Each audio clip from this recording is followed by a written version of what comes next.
நீங்கள் பார்த்து கொண்டிருப்பது டேக் ஒன் தமிழ். மறக்காமல் சப்ஸ்கிரைப் செய்யுங்கள், ஷேர் செய்யுங்கள், கமெண்ட் செய்யுங்கள். எங்களுக்கு தெரியாத ஒரு முகம்னா கோபி சாருடைய முகம். ஐயோ திருட்டு முகம், மஞ்சுளா இப்போ திருட்டு ஒரு முகம். மாதிரி இருக்காங்க. நான் எப்படிங்கிறது அவங்களுக்கு தவிர வேற யாருக்கு ஆனா அவர் எப்படி இருந்தாலும் அவர் மட்டும்தான் எனக்கு இறைவனாய் தந்தை இப்ப எனக்கு என்னன்னா ஒரு கணவனா இருக்கக்கூடிய உச்சபட்சம் என்னன்னா, ஓவியமே நான் இல்லைனாலும் இவங்கனால வந்து குழந்தைங்களை நல்ல முறையில அவர் வளர்த்தி இல்லைன்னா நான் இருக்கவே மாட்டேன். காணும் ஓவியமே இவர் வந்து வீட்டுல என்ன இது பண்ணாலும் அவர் வெளியில போயிட்டாருன்னா எப்போ வருவாரு அந்த ஒரு அப்படியே இப்படியே யார் கூடயும் பேச மாட்டேன், ஒத்தி mingle ஆக பொத்தி மாட்டேன். வளர்த்திருக்காங்க. நான் அப்படியெல்லாம் சொல்லல. காலின் அடியிலே பேசி கேட்டிருக்கோம், மனைவியை புகழ்ந்து வார்த்தைகளால கேட்டு ஒரு பாட்டு பாடுங்களேன். காதில் தேன் மழையாய் பாடு காற்றே கடலே.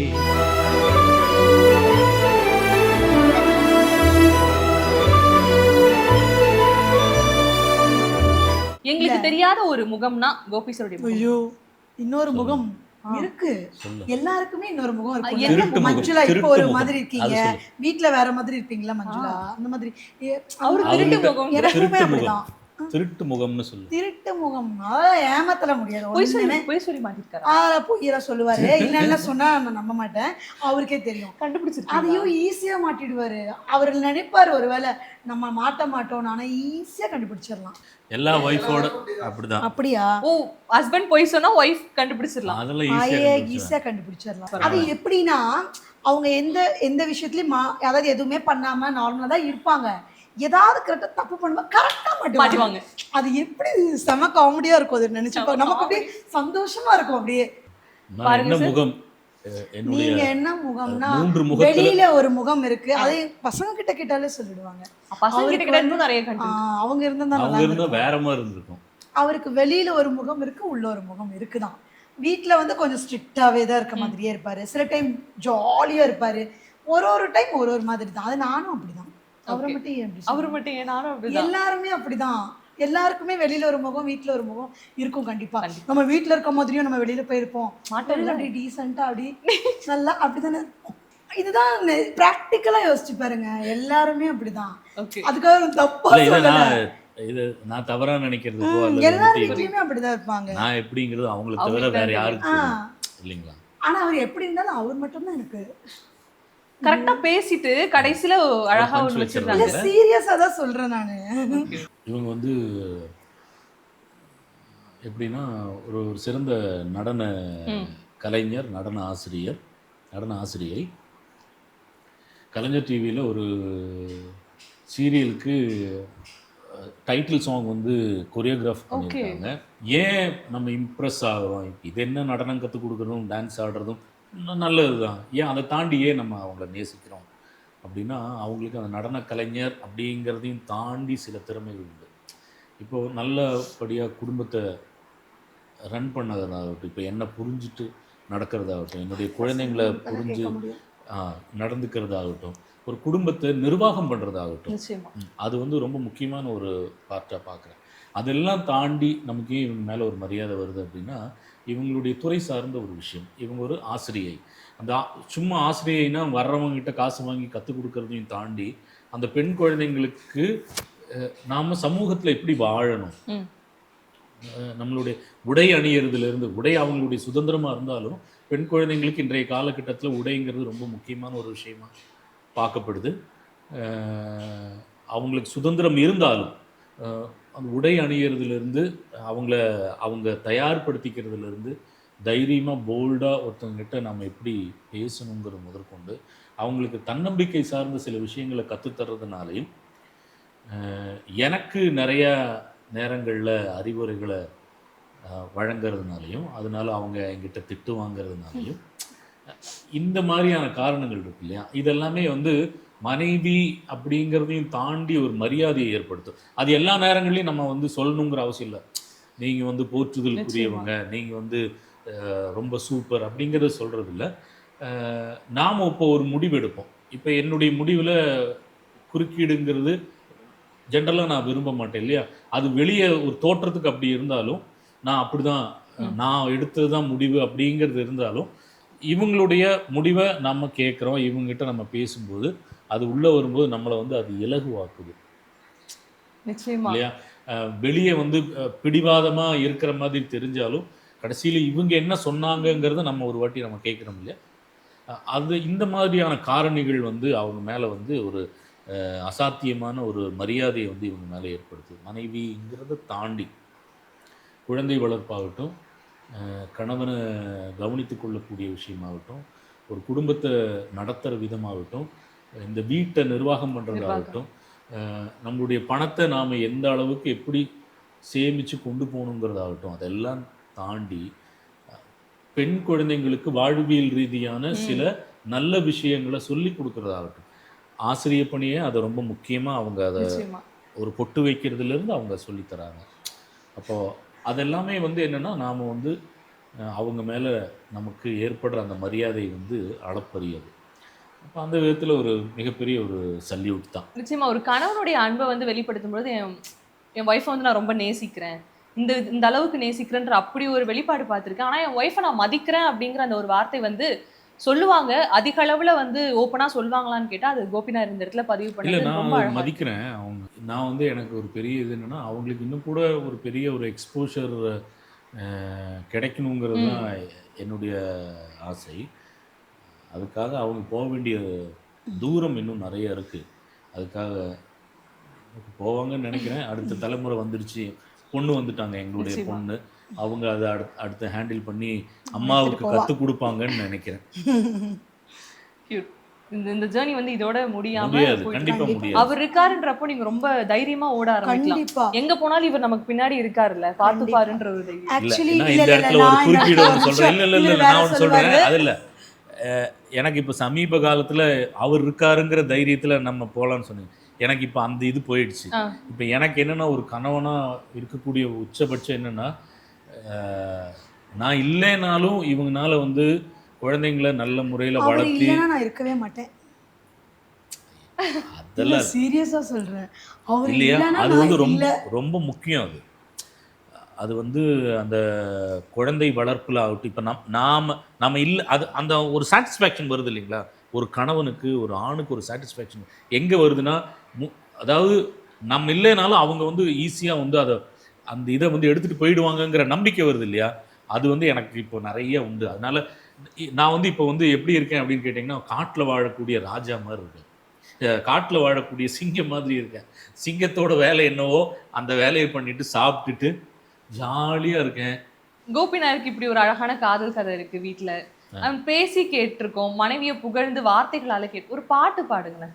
காதில் தேன் மழையாய் பாடு காற்றே கடலே, காதில் தேன் மழையாய் பாடு காற்றே கடலே, கடல் காற்றின் முத்தங்களில் கரல் குரல் தாராரோ, மதுரமாய் பாடும் மணி சங்குகளாய், காதில் தேன் மழையாய் பாடு காற்றே கடலே. ஓகே, நீங்க வந்து மிகப்பெரிய ஒரு சேனலான விஜய் டிவிக்கு வந்து வாய்ஸ் கொடுத்துருக்கீங்க. உங்க குரலால நீங்கள் பார்த்து கொண்டிருப்பது டேக் ஒன் தமிழ்னு சொன்னா எப்படி இருக்குன்ற ஒரு ஆசை. சொல்லுங்க சார், நாங்க ரெக்கார்ட் பண்ணி நாங்க போட்டுட்டே கேட்டுட்டே இருக்கோம் சார். நீங்கள் பார்த்து கொண்டிருப்பது டேக் ஒன் தமிழ். மறக்காமல் சப்ஸ்கிரைப் செய்யுங்கள், ஷேர் செய்யுங்கள், கமெண்ட் செய்யுங்கள். நீங்கள் பார்த்து கொண்டிருப்பது டேக் ஒன் தமிழ். மறவாமல் சப்ஸ்கிரைப் செய்யுங்கள், ஷேர் செய்யுங்கள், கமெண்ட் செய்யுங்கள். நன்றி, வணக்கம். எப்படி இந்த மாடுலேஷன் எடுத்துட்டே இருக்கீங்க? ஏன்னா ப்ரோமோக்கு ஒரு வாய்ஸ் ஒன்று கொடுக்கணும், அதே வந்து இத்தனை மணிக்கு வருதுன்னு சொல்லுவோம், அங்கே வந்து மாடுலேஷன் மாற்றணும், இதெல்லாம் எப்படி அடுத்தடுத்த நிமிஷத்துல சாத்தியமாகுது? அதுதானே வேலை. நினைச்சேன் அவரு ரோட்ல வரும்போதெல்லாம் அந்த போர்டு பார்த்து பார்த்து மாடுலேட் பண்ணிட்டு வருவாரு. போர்டெல்லாம் இருக்கும் இல்லையா, அதெல்லாம் பார்த்துட்டு ஆட்டோவில் எழுதியிருக்கோம். இப்போவுமே அந்த ஹேபிட் இருக்கு அவருக்கு. இப்போ கூட லாஸ்ட் சண்டே கூட கிளாஸ்க்கு போகும்போது பொண்ணுக்கிட்ட கேட்டுட்டு இருந்தாரு, மூணு இந்த வேர்டை நீ எப்படியெல்லாம் மாடுலேட் பண்ணுவ பேசிக்கா அப்படின்னு சொல்லிட்டு இருந்தாரு. ஓகே, அவ பேசிட்டு இருந்தா. ஸோ அந்த மாதிரி அது அவரோட ஹேபிட். அது பார்க்கறது எல்லாமே அப்படி மாடுலேட் பண்ணி பேசிட்டே இருப்பாரு. ஓகே, ஒரு வேலை செய்யும்போது அது பார்க்குற விஷயமே அது கூட கனெக்ட் பண்ணி பண்றீங்க. இது வந்து எப்படின்னு கேட்டிங்கன்னா, நாம எந்த அளவுக்கு அப்டேட் ஆகுறோம், எந்த அளவுக்கு கத்துக்கிறோங்கிறது. நான் கத்துக்கிட்டேன், நான் இது பண்ணிட்டேங்கிறதல்ல. நமக்கு புதுசா ஒவ்வொரு விஷயம் தோணும். நான் வந்து மனிதர்களுடைய பேச்சை நான் வந்து நெறையா ஃபாலோ பண்ணுவேன். ஓகே. அவங்களோட மாடுலேஷன்ஸ் அதெல்லாம் எங்க நம்ம அப்ளை பண்ண முடியும்னு பார்ப்பேன். இப்போ நான் நிறைய டப்பிங் பேசுறதில்ல. ஆனாலும் எனக்கு அது ரொம்ப பிடித்தமான ஒரு செயல். ஓகே. ஹோர்டிங்ஸை பார்த்துட்டு டிஃப்ரெண்ட் டைப் ஆஃப் மாடுலேஷன்ஸில் பேசி பார்க்கறது. அதில் ஏதாவது டயலாக் இருந்ததுன்னா அந்த டயலாக்கை 2-3 விதமாக நான் எனக்குள்ளேயே பேசி பார்க்குறது. இது எப்படி பேசினா இப்படி இருக்கும், இது இப்படி பேசினா எப்படி இருக்கும் அப்படின்னு பிடிச்சதுனால தானே பண்ணுறோம். ஓகே. ஆக்சுவலாக நான் இந்த வீட்டுக்கு வரும்பொழுது கோபி சாரை பார்க்க போகிறோம், பார்த்து பேச போகிறோம். ஒரு எப்பவும் போல் ஒரு சராசரியான ஒரு இன்டர்வியூ அப்படிங்கிற மாதிரி தான் நான் வந்திருந்தேன். ஆனால் இங்கேருந்து போகும்பொழுது இந்த யூடியூப் ஃபுட்டோஸோட சேர்ந்து இந்த குடும்பத்தில் ஒரு ஆளாக அந்த அன்பையும் அந்த ஸ்பரிசத்தையும் நான் இங்கேருந்து எடுத்துக்கிறேன். Thank you so much. நிச்சயமா நன்றி. எனக்கு வந்து எப்படி சொல்கிறது, நான் வந்து MCC காலேஜ் யூஜி படிக்கும்பொழுது நீங்கள் வந்து கெஸ்ட்டாக வந்திருந்தீங்க. எனக்கு ஆமாம் வந்திருந்தீங்க நீங்கள். எனக்கு எக்ஸாம் இருக்குது, எக்ஸாமுக்கு முன்னாடியே போகணும். நான் போய் சும்மா இவரை முகத்தை பார்த்துட்டு நான் எக்ஸாம் போகிறேன்னு சொல்லி ஓடி வந்து ஓகே கோபி சார் வந்துட்டாருன்னு நான் போனேன். நான் முன்னாடியே சொன்ன மாதிரி தான் நான் இங்கே இருக்கேன் அப்படின்னா அதுக்கு நீங்கள் ஒரு மிகப்பெரிய காரணம். நான் உங்களை தொடர்ந்து நான் ரசிச்சுட்டு இருக்கேன். முகமாக எங்கள் கூட நீங்கள் கனெக்ட் ஆகலனாலும் உங்களுடைய குரலால் தொடர்ந்து எங்களை என்டர்டெயின் பண்ணிட்டு இருக்கீங்க. ரொம்ப அழகாக இருக்குது. ஒரு கலைஞனாக நான் உங்களை எந்த அளவுக்கு நான் மதித்து இந்த வீட்டுக்குள்ளே வந்தனோ, தன்னுடைய ஒய்ஃப்க்கு வந்து நீங்கள் முதல்ல பண்ணி கொடுத்த ஒரு சத்தியமே தான், என்னால் இந்த உன்னுடைய கெரியருக்கு எப்போவுமே ஒரு டிஸ்டர்பன்ஸ் வராது, நீ போ, நான் நிற்கிறேன், நீ என்ன பண்ணாலும் சப்போர்ட்டிவாக இருக்குன்ற ஒரு கணவனுடைய வார்த்தை இருக்குல்ல, அதுதான் ஒரு பெண்ணுக்கு கிடைக்கிற ஒரு அதிகபட்ச ஆசையும் ஒரு அதிகபட்ச ஒரு வெற்றியுமே. அவங்களுக்கு நடக்குதோ நடக்கலையோ இவர் இருந்தால் என்ன வேணா பண்ணிடலான்ற ஒரு அசாட்டு ஒரு தைரியம் இருக்குல்ல, அதை நீங்கள் கொடுத்துட்டீங்கன்னா ஒரு கணவனா நீங்கள் ஜெயிச்சிட்டீங்க, ஒரு மனுஷனா நீங்கள் ஜெயிச்சிட்டீங்க. கொடுத்துட்டா கண்டிப்பா. அதாவது இவர் இப்போ சொல்லுவார்ல, வீட்லயே நான் இருந்து ரொம்ப நாள் ஆயிடுச்சு இங்கே ஒர்க் பண்ணினேன். பட் இப்போ இவர் வந்து வீட்டில் இருந்தால் என்ன இது பண்ணாலும் அவர் வெளியில போயிட்டாருன்னா எப்போ வருவார் அந்த ஒரு தேடல் இப்போ வரைக்கும். எனக்கு அந்த ஒரு மைண்ட் செட். இப்போ அவர் வெளியில போய் ஒர்க் பண்றாருன்னும் போது கூட எனக்கு அது சந்தோஷமா இருக்கு. பட் இவர் மிஸ் பண்ற மாதிரி தோணுது. ஓகே. அது வந்து ரொம்ப கஷ்டமா தான் இருக்கும் எனக்கு. மிஸ் பண்ணாதானே நம்ம வெளியே போகணும். அவர் போகணும் தான். பட் நான் சொல்றேன், எனக்கு அது ரொம்ப மிஸ்ஸிங்காக தான் இருக்கும். சில பேர் வந்து பரவாயில்லையே அந்த மாதிரி இல்லை. ஓகே. இருந்துட்டே எனக்கு அவர்கிட்ட திட்டு வாங்கினாலும் பரவாயில்ல. ஆனால் அவர் கூட இருக்கும்போது அது ஒரு பெரிய ஒரு அதுதான் பலமேன்னு சொல்லணும். அந்த மாதிரி தான் இருக்கும். ஓகே. என்னோட எல்லா விஷயத்துலையுமே அவர் இல்லைன்னா நான் இல்லை. ஓகே. அது வந்து உண்மை. நான் இந்த அளவுக்கு இன்னைக்கு ஏன்னா சென்னை வரும்போது எனக்கு எதுவுமே தெரியாது. தெரியாது இப்போவுமே எனக்கு சென்னையில் எந்த இடம்னு எனக்கு தனியாக போக தெரியாது. அவர் தான் வரணும் கூட எங்கே போனாலும். ஸோ அவர் இல்லைன்னா நான் 0 தான். சீரியஸ்லி இல்லை, உண்மையாகவே எனக்கு வந்து நான் ஒரு தைரியம் இல்லாத ஒரு பொண்ணு. உண்மையாகவே எனக்கு வந்து மேரேஜ் முன்னாடி எனக்கு இங்கேருந்து இப்படி நடந்து போகிறதுக்கே நான் அவ்வளோ வெக்கப்படுவேன். நான் அவ்வளோ ஒரு அப்படியே இப்படியே யார் கூடயும் பேச மாட்டேன், மிங்கிள் ஆக மாட்டேன். நான் அப்படியெல்லாம் சொல்லலை, பட் மிங்கிள் ஆக மாட்டேன் யாரோடையும். எனக்கு தெரிஞ்சது அந்த டான்ஸ் கிளாஸ் போவேன், பாட்டு கிளாஸ் போயிருக்கேன். அதனால் பாட சொல்லிட்டு டான்ஸுக்காக பாட்டு கிளாஸ் போனேன். ஸோ அந்த மாதிரி கிளாஸ்க்கு போவேன், வருவேன், கிளாஸ் எடுப்பேன். இதுதான் என்னுடைய ஒரு சின்ன ஒரு உலகமாக இருந்தது. ஆனால் நான் ஒரு மேரேஜ் பண்ணி நம்ம சென்னை போகிறோன்னா அவ்வளோ பெரிய சிட்டியில் நம்ம எப்படி இருப்போம், என்ன பண்ணுவோம், அதெல்லாம் ஒரு பயம் இருக்கும்ல. பட் இவர் கூட அந்த பழகின அந்த ஒரு 6 மாதத்தில் எனக்கு எந்த பயமே இல்லாமல் போயிடுச்சு. ஓகே, அவர் பார்த்துப்பார் நம்மளை. சீரியஸாகவே அப்படி தான் தோணுச்சு. இன்னொன்று இங்கே வந்ததுக்கப்புறம் இவ்வளோ பெரிய ஒரு நியர்லி இப்போ 120 ஸ்டூடெண்ட்ஸ் இருக்காங்க எனக்கு. ஓகே. ஸோ இந்த அளவுக்கு நான் வருவேன்றது தெரியும். பட் இவரோட சப்போர்ட் இல்லாமல் நான் வர முடியாது. ஏன்னா எனக்கு அந்த அளவுக்கு தைரியம் இல்லை. உண்மையாகவே மேரேஜ்க்கு அப்புறம் அவரும் ஒரு விஷயத்தையும் மைக் பிடிச்சி எனக்கு பேச தெரியாது. ஓகே. நான் அவ்வளோ ஷை. பட் இன்னைக்கு எனக்கு மைக் கொடுத்தா நான் பேசுவேன். இல்லை ஒரு ஸ்டேஜில் போகிறேன். என்னோட ஒரு பிஃபோர் மேரேஜ் ஆஃப்டர் மேரேஜ்னு பார்த்தா, பிஃபோர் மேரேஜ் எத்தனையோ ப்ரோக்ராமில் எனக்கு மைக் கொடுத்துருக்காங்க, நான் இப்படி நின்றுட்டு இருப்பேன். ஓகே, எப்படி பேச தெரியாது. ஸோ எல்லா விஷயத்தையும் அவரு தான் கூட இருந்து நீ இப்படி பண்ணு அப்படின்னு சொல்லி தான் அவங்க ஏதாவது ஒரு உயரத்தை அடைஞ்சிருக்கிறதா அவங்க நினைக்கிறாங்க. அப்படின்னா இங்கே சென்னையில் அது அவங்களுடைய சொந்த உழைப்பு, சொந்த முயற்சி. ஓகே. அது என்னுடைய பங்களிப்புங்கிறது வந்து ரொம்ப குறைவு தான். இல்லை, அவர் கொடுத்த தைரியமே பெரிய விஷயம் தான் சொல்கிறேன் நான்.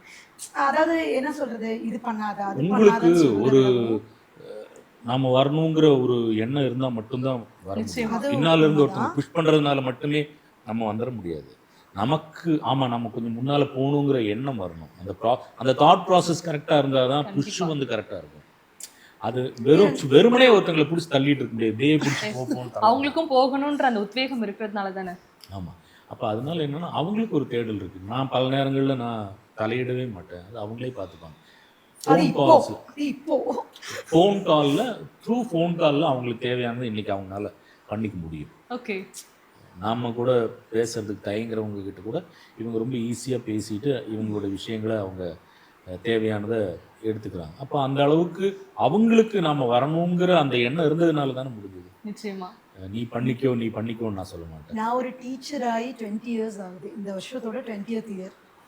ஸோ இந்த 20th இயர்ல நான் அப்போ பார்த்துக்கங்க வயசு எவ்வளோ இருக்குன்னு. இல்லை நான் ரொம்ப சின்ன வயசுல நான் சொல்லிட்டேன். ஓகே, நீ அவரை விட்டுருங்க, நான் உங்களுக்கு சப்போர்ட் பண்றேன். 2.5 years நீ டீச்சரா? நான் டான்ஸ் கற்றுக்க ஆரம்பித்தேன் சொல்கிறேன். அதனால நான் காலேஜ் படிக்கும் போதே டீச்சர் ஆகிட்டேன்.